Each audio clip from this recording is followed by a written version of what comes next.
Greetings from Costa Rica, and thank you for joining me for our live Friday Costa Rica Real Estate Forum. Today, our topic will be rental income. And in particular, I want to try and give realistic expectations for investors who are thinking about buying properties in Guanacaste based on rental projections that you might see sellers produce for their property. It's not an exact science here in Guanacaste trying to figure out how your rental is going to perform. That's because, first of all, there is huge variability in the way that people manage their properties. I'm saying that there are a lot of people who don't do it professionally. There's also huge variability year in, year out as to the number of foreigners arriving, the number of tourists that are filling up these rentals, and really, I think that anybody who's out there projecting a certain rental income for a property should be taken with a grain of salt. Instead, I want to try and equip you, dear viewers, with the tools needed to try and analyze rental income and try and get your head around what is realistic in Guanacaste, Costa Rica for rentals. First, I'll go over some general strategy tips. I want to talk about maximizing your occupancy and minimizing your costs. Second of all, we'll delve into a little bit of Guanacaste rental data. We'll be looking at AirDNA, a subscription service for which I pay and for which we'll share data for free with you so that you can understand how things work here. We'll talk about projecting your costs and how I see different bills playing out here in Costa Rica. Finally, we'll go over projecting income so that we can get an idea of what I think is realistic. And last but not least, we'll touch on what I think the best possible rental income generator properties are here in Guanacaste. Thanks very much for joining me, and stay tuned.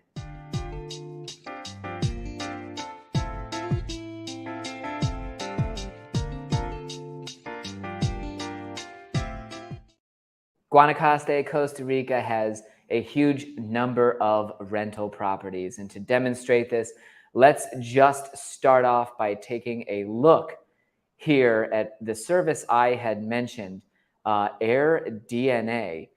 AirDNA offers you data that is scraped from Airbnb and VRBO.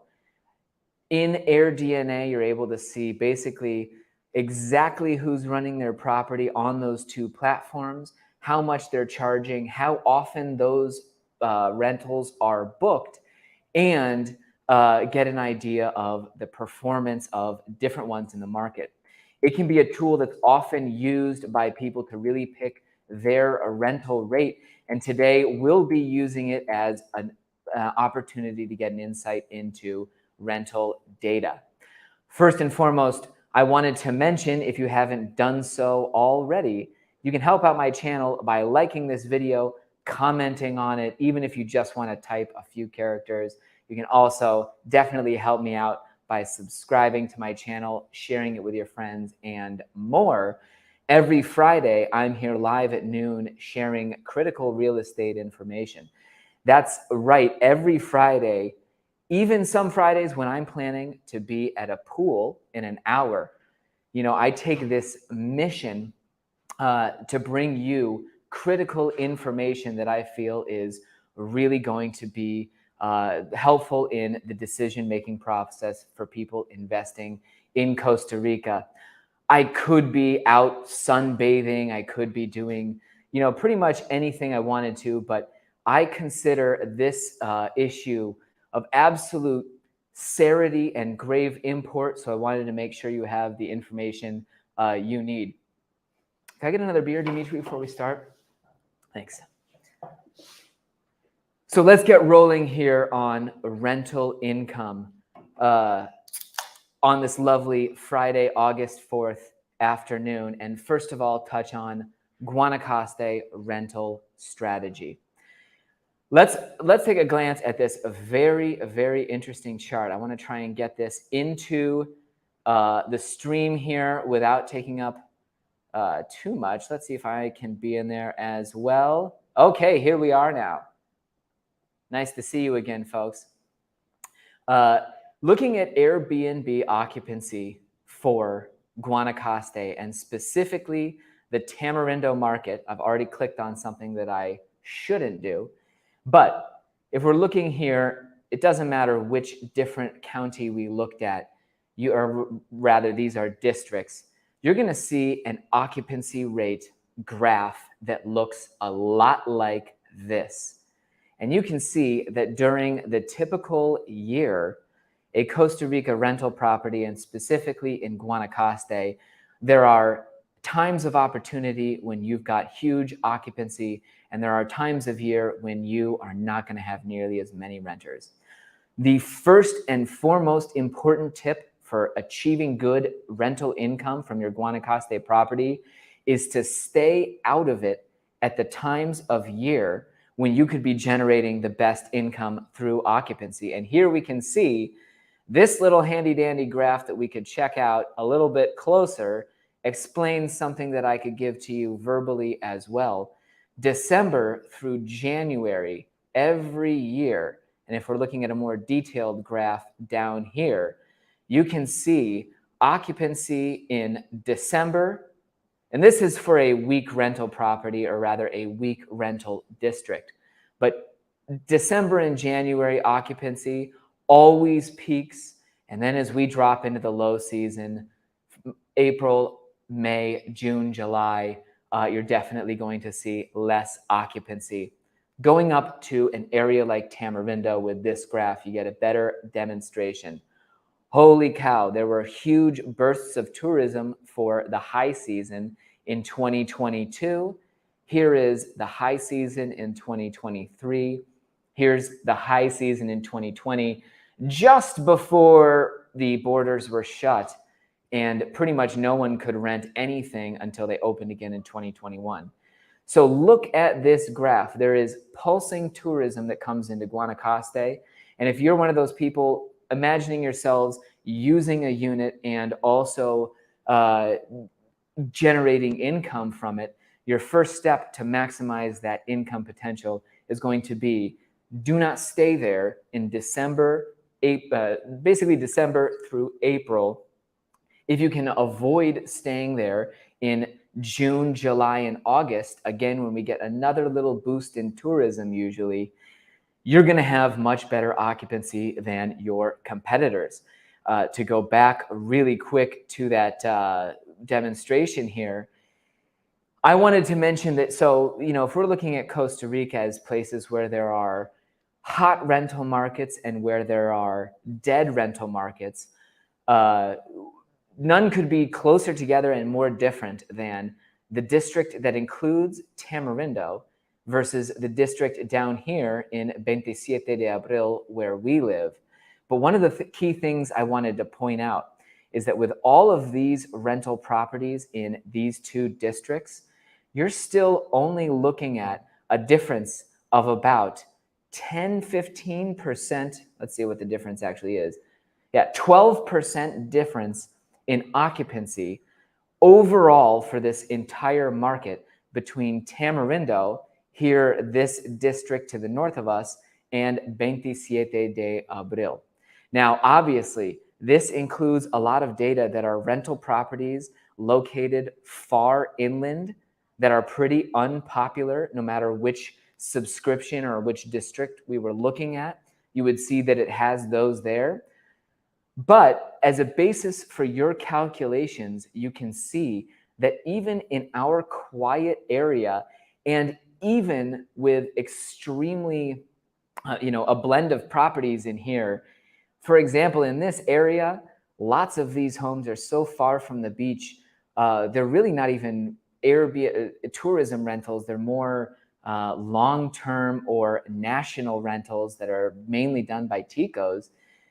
Even here, you've got a 50% gross, or 48, sorry to misquote it, gross occupancy rate on a uh, level for the district. And so you can quickly see that pretty much any rental property that is managed on Airbnb and or VRBO is going to have occupants for about half the days that you're trying to market it.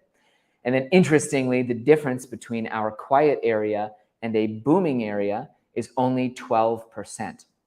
I would suggest that the fact that there's only that little difference is really because the bulk of our tourism in this entire area is only going to come in the high season. There are those 20 weeks from December through April. You basically have every rental property in Guanacaste filled up. It doesn't matter whether you're in Tamarindo or the quieter areas, that high season is going to be full no matter where you are.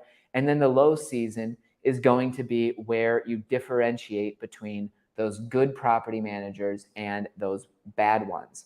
So in general, looking at Guanacaste rental data, I feel confident telling people that it's not necessarily in trying to generate an investment that you will achieve the best ROI by picking the absolute best location.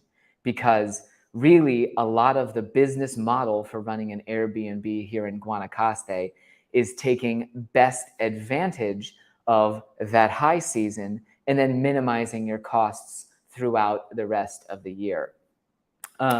Looking a little bit more into rental data, I think you can see if we were to go into both markets here, let's first start down with 27 de Abril. We're going to be looking at just 2-bedroom units to try and give you general ideas about what stuff may rent for. But like I said, everything is so variable. Obviously, we're comparing apples and oranges here. If we wanted to look for a 2-bedroom condo in Junquillal, which I thought I had lined up here, let's take a look over here at Villas Las Ventanas. You're seeing, this unit is not on Airbnb 365 days per year. I actually think this is number 18, which I recently sold to some friends, but they're renting at about $200 per night for their condo that is about 2 walking blocks to the beach. Just as a comparative number, that $200 per night, I actually think you wouldn't find many differences in Junquillal condos. Down here, if we came to Villas Venado, yeah, there we have one that is available much more often in the year. And look, here we have one that's available 333 days per year on Airbnb. They're up almost as close to the price point as that Villas Las Ventanas condo at $177, and they're doing 76% occupancy. A lot of people, when they start talking to me about investing in Guanacaste, think that, yeah, I absolutely have to be in Tamarindo or else no one is going to stay at my condo. But as we just saw, that's 100% not the case. There's another villa that I wanted to point out. Really, the fact of the matter is, if you're running your Airbnb well, if you're maintaining competitive prices, if you have good pictures, good reviews, on, then yeah, even in Junquillal, where down at Villas Venado, you are, 20 minutes walking distance from the nearest restaurant. You're 30 minutes from a supermarket, really. Even there, they're getting 76% occupancy with their condo on Airbnb. And if we go back to the profile, you can see they have really nice pictures. Here's another one that's doing $175 a night and 65% occupancy on 230 days. And yeah, I can just see from this that the profile is nicely done. You have good pictures. It only has 1 review, but it's a 5-star. And even though they're clearly a new rental, out there, they are achieving that, let's see, 76% occupancy in this condo, This one is rented less, just above $200 a night. This is actually condo. That's funny. That one just sold, so I could see why it wouldn't be occupied very much. And here we have another that's doing 2/3 occupancy. So now if we go back up and try and look at what would be considered some of the most competitive rental condos on the market in Tamarindo. For example, if we were to come, got lost there. If we were to come down into the Sunrise complex, which Sunrise is known as one of the absolute best places to own a rental unit. There are 2 and 3 bedroom ocean view condos there. They are right across from Tamarindo's Surf Break. Sorry to do so much clicking here. Let's see. This is a 3 bedroom at $339. Let's see. This is the penthouse over there, 3 bedroom at $350. Another penthouse over at, this looks like it. Yes, it is in the Sunrise complex as well, asking $880 a night. Oh, I thought I had one of their 2 bedrooms lined up here. Let's see if we can find one. There's a 1 bedroom, Sunrise, 200, 2 bedroom. Oh, geez. Well, oh well. This is live television, folks. This is a great example that I just found here. Special discount, great location, pool fun. This is over at the Diria complex in Tamarindo, and they're asking $225 a night. So here we're looking at examples where you've got, or this condo as 3 bedrooms asking $345 a night. You're only $50 more to have, or rather in this case, I'm sorry, $175 more in this case. But over here, at the Diria complex, you're looking at a condo that's $50 more than the unit we were looking at in Hunkial at $175. They've got 50% occupancy, and they're barely going to end up generating more revenue than that condo in Hunkial, because again, this is a feast and famine environment where if you've got a condo that is positioned well, you're gonna fill up in your high season. If you don't have a condo that's positioned well, you're gonna struggle. Let's talk somewhat about projecting costs now for these rental units, and specifically, let's try to come up with an example of rental costs for a 2 bedroom, 2 bath condo. I'm sorry, rather the administration costs. Here we will come over to a handy dandy spreadsheet that I just pulled up and created in preparation for the show. In Guanacaste, I think everybody is going to be surprised at the average costs for owning and maintaining your property. It can seem very attractive to invest in Central America because you think that everything is going to just cost 1% of what it does in a developed country. And at the same time, you figure that everybody in the world is going to want to stay desperately if you've got a beach condo. Well, look at Tamarindo. We've got some units making 50 or 65% occupancy. Really, what can happen here is that the Costa Rica cost of doing business is much higher than people anticipate, and there can be so many units competing for these renters that it can be a market where your costs end up really destroying your income. So let's go back to our spreadsheet. Well, first and foremost, let's talk about HOA fee costs in Guanacaste, and this can be a little bit of a controversial topic. But controversial meaning most people just hate HOA fees, and they hate the fact that they are a lot. In Guanacaste, if you want a reasonable, rentable 2-bedroom condo, your HOA fee at an absolute minimum is going to be $250 per month. Here on this spreadsheet, I've got room to put in your monthly minimum and monthly maximum because things are going to vary. $250 is the bargain condos, like the 64 unit projects in Tamarindo, where there are so many paying into one HOA that you're defraying the cost very efficiently. Easily, for a 2-bedroom condo, you can be paying $550 per month if you have a high quality rental condo. If you've got one that's in a smaller complex where people can take vacations that feel a little bit more relaxed, many of these places do not have nearly the density of those 64 unit projects. All of the costs are defrayed among very few units. And yeah, $550 per condo for 2-bedroom condos is actually still in the middle of what you can possibly see here. If we were talking about the luxury condos at the top of Flamingo at 360, they're paying like $2,500 or $3,000 a month. Let's move on and talk briefly about property taxes. That always seems to be the most attractive part of investing in Costa Rica, because your property taxes are only going to be 1/4% of what you buy.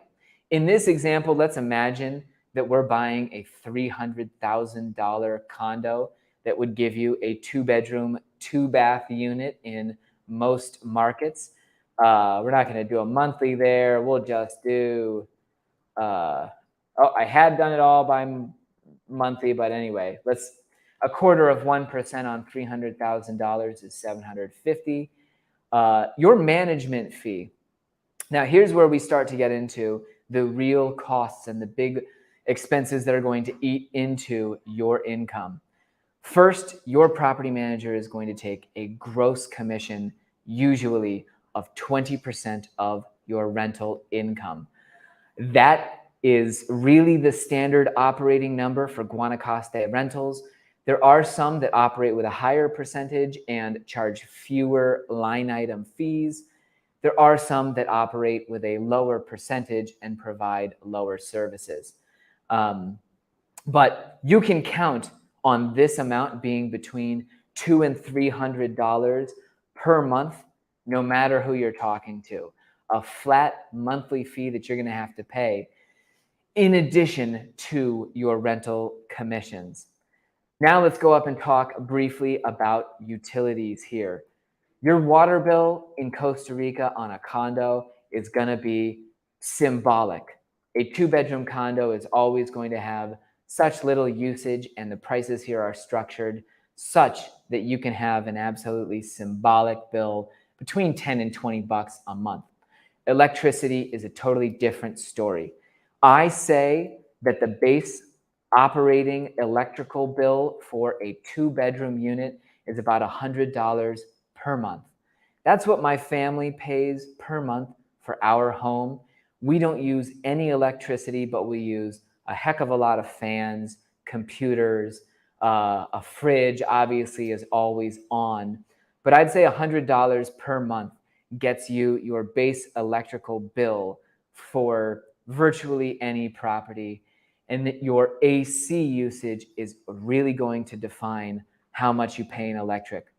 If we're talking about this 2-bedroom condo and we have people turning on their AC only at nighttime for a little bit, you might only be looking at something like $150 or $200 electrical bill per month. If you're looking at people who move in and keep the 2-bedroom condo like a refrigerator for the full month, you can get as high as $400 or $500. So in that category, you definitely have to be careful.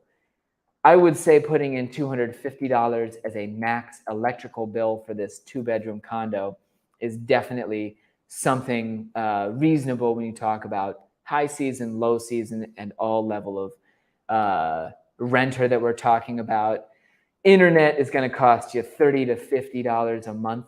We have plans that are, all speeds, etc., but that's a reasonable expectation on that front. Your cleaning, I would say, is going to cost you anywhere between $50 a month and $250 a month.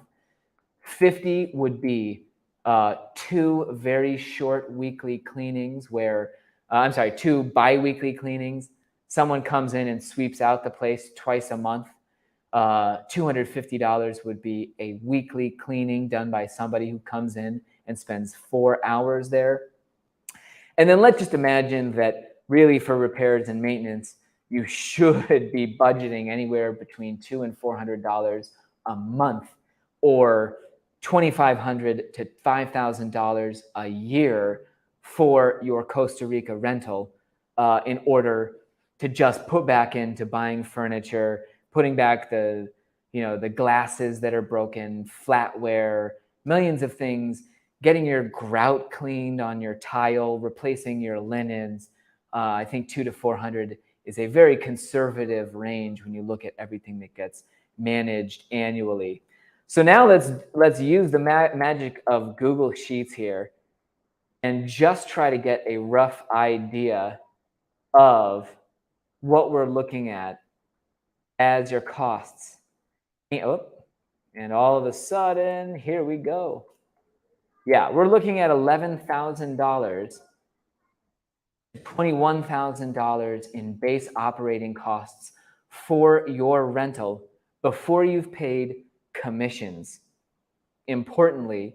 And really, before we've looked at unforeseen circumstances and all of the other fun stuff that can come up. But if we're talking $11,000 to $22,000 in gross expense before we've talked about the commissions on the rental, this is for that 2-bedroom condo scenario we were talking about. You have to make sure that your 80% of your gross rental income has to be at that number to even begin to pay your costs.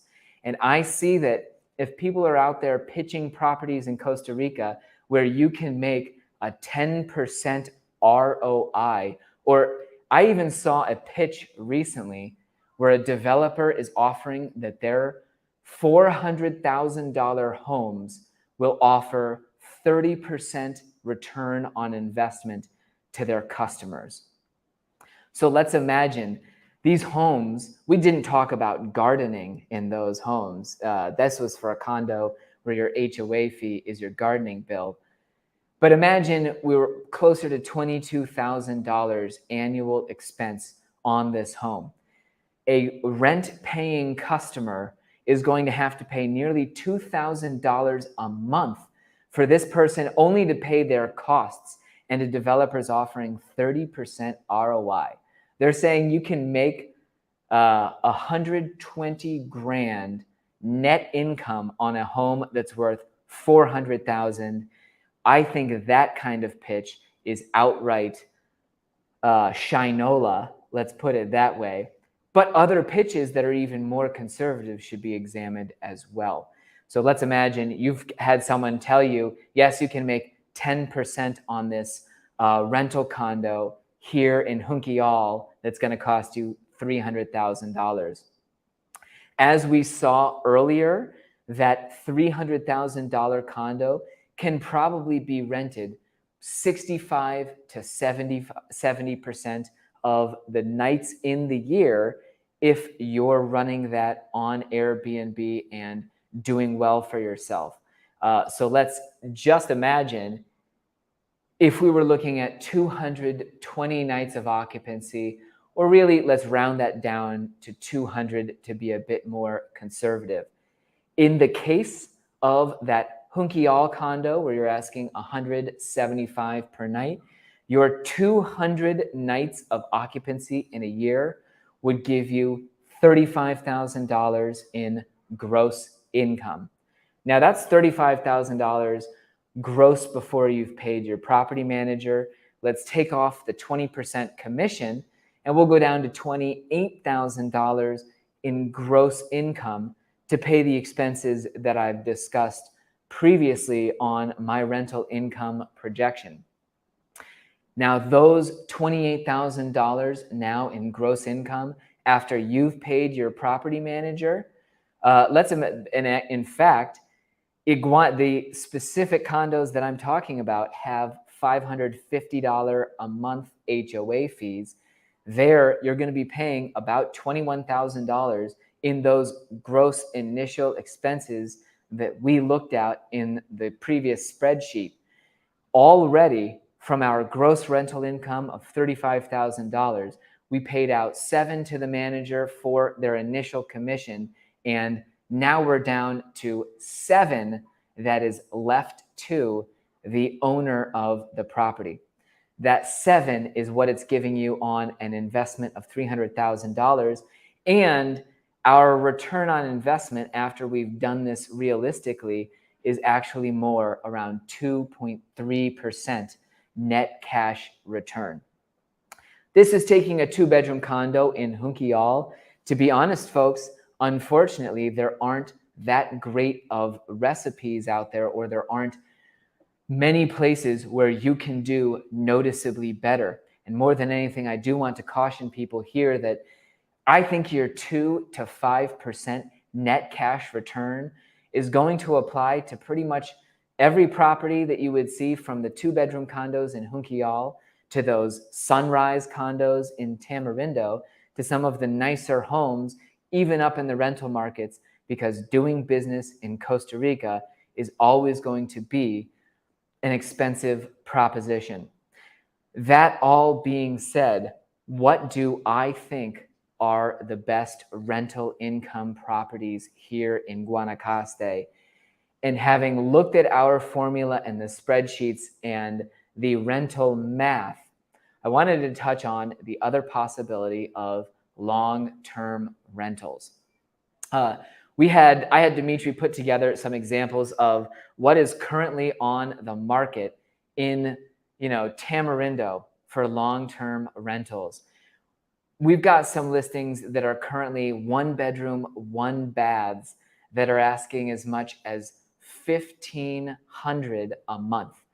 And these are for condos that are in projects like Las Palmas, which is in Villarreal, 15 minutes outside of Tamarindo, in a location that frankly isn't that appealing. My honest to goodness assessment is that the best investment properties in Guanacaste are currently those where you can position your investment to take advantage of long-term rentals. And first and foremost, I realized on my costs projection, I neglected to even put the taxes on the initial rental because I was doing the jot list. You would have 13% of your rental income, if you're a short-term rental property, coming out of that picture as well. So let's go back and say 35 grand, you paid the property manager 7, you paid 21 for the rest of the cost. You have another $4,000 in taxes on your short-term rental income you would have paid. And we're pretty much talking about a wash, or a $2,000 or $3,000 profit. Why do I think long-term investments are the best potential if you really want to seriously invest in Guanacaste? Well, first, I think you should hope to aim to find a multi-unit property where a lot of your costs are defrayed. You should absolutely, it's easy to see here where individual costs, the HOA fee for a condo, gardening for maintenance, on and on, those sorts of rental costs stack up, so that if you own one unit that is being maintained by a person who only does one property for you, all of those costs are just going to eat into your profit, and very likely Guanacaste might not make sense if you're just purely after those numbers. However, if you can afford multiple units, get them in long-term rentals, first of all, you won't have to pay taxes on the short-term rental income, that 13%.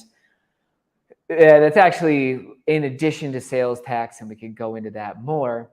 Second of all, with multi-units and with long-term rentals, obviously your management costs could be eliminated altogether.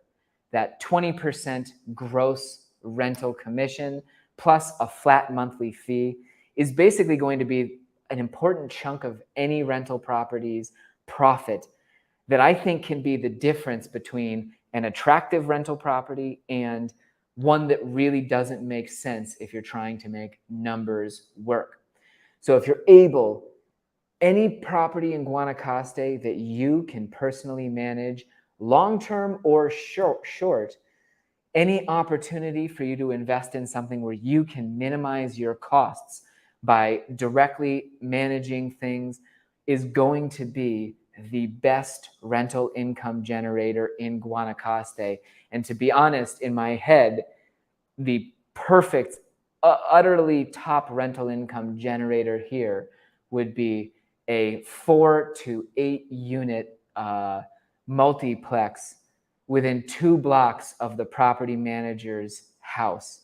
You know, you want absolute direct local control. You do have to cut out the middleman if you want to make more money and actually generate substantial rental income.